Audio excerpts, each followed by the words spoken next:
Everyone. Thank you for being here. I'm responding to a comment about that someone left on my video. I'm just reading it right now, and it said, "How do you find people like you to be friends with?" And because they keep their friends now, they don't have any friends because they keep attracting mean girls. How do you find your tribe? So I'm gonna make a more in-depth video about that. It'll be my next video, but I wanted to make a quick short video about something that I find really interesting. And so I'm responding to the comment and giving like a quick detailed quick short point form breakdown of what I did to do that. And one of the biggest parts is learning how to show up as yourself. And my healing work really helped me to do that and to stop doing the things like going out and drinking with people because I was interested in drinking, and drinking is a tool. I have a video about this.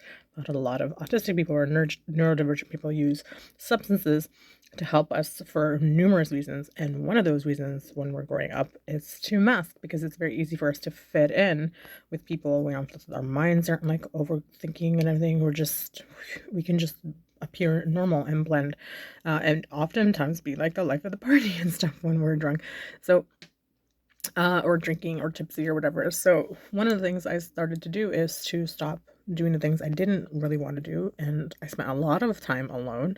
And then once I was healing and doing that stuff, I started working towards the things that I wanted to do for myself, and that's kind of what aligned it. But one of the things I want to talk about is that I'm still working on, it's been coming up in the summer will be 2 years that I learned I'm autistic, and I still am working on trying to unmask. Like, unmasking is a hard thing when you've lived your whole life in this way, and I'm really emotional, so I'm not going to apologize, but I'm just explaining why I'm like this. But I'm going to share something really sweet. I you know you've been a certain way. I'm 46 years old, so I've been that way my whole life. And for me to just be like, and even like announcing that, like telling people I'm autistic is something I don't usually do because I feel so apprehensive, especially with the people who knew me as the version as I was before. And I feel like there's so much like shame and embarrassment and apprehension and things attached to that when you're unmasking that we don't talk about. And I just wanted to share a quick story because my boyfriend is like the most purest person. He is like just pure joy and love in physical human form. He is just honestly such a wonderful, a wonderful human being. I just absolutely adore him. I love him so much. And there, he was telling me a story about his work meeting, and I just like he just like was just nonchalant telling me the story, and I'm just like looking at him going, what? I'm like, what the heck? And I was just like, I'll tell you the story really quick, but I was just like blown away by him. So he works like a very corporate type of job.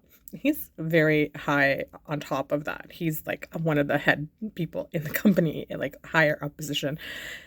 So they have like meetings all the time, like on Zoom and stuff. And I remember him telling me something. One of the things he does is that when people have accents, he always immediately starts talking them and starts to like mimic with them. He has no control over it. He just does it.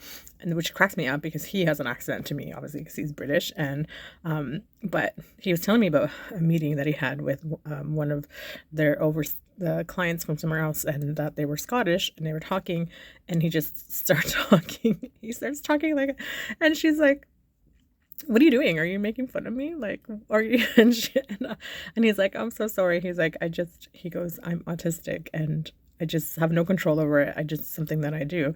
I was like, you said that? He's like, yeah. I'm like, you said you were autistic? He goes, yeah. I'm like, do you tell people? And he goes, yeah, I do.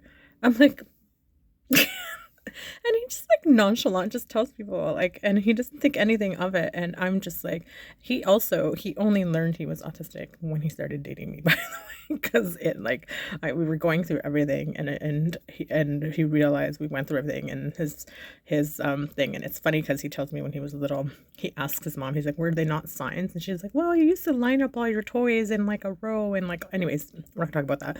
My point is, he just feels so comfortable showing up as who he is, and it's wonderful. I love that about him. I don't feel as comfortable, and I wish I can do that, and I wish all of us can do that.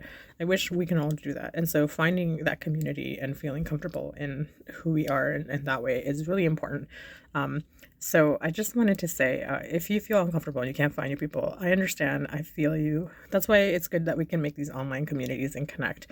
And if you if you have any suggestions on how to meet people, go ahead and put it. But I'll make a more in-depth video talking about how I found my friends and things like that. But anyways, I just want to send everyone a warm hug. I love you and I'm thinking about you. And today's message is I hope we can all be more like Stuart.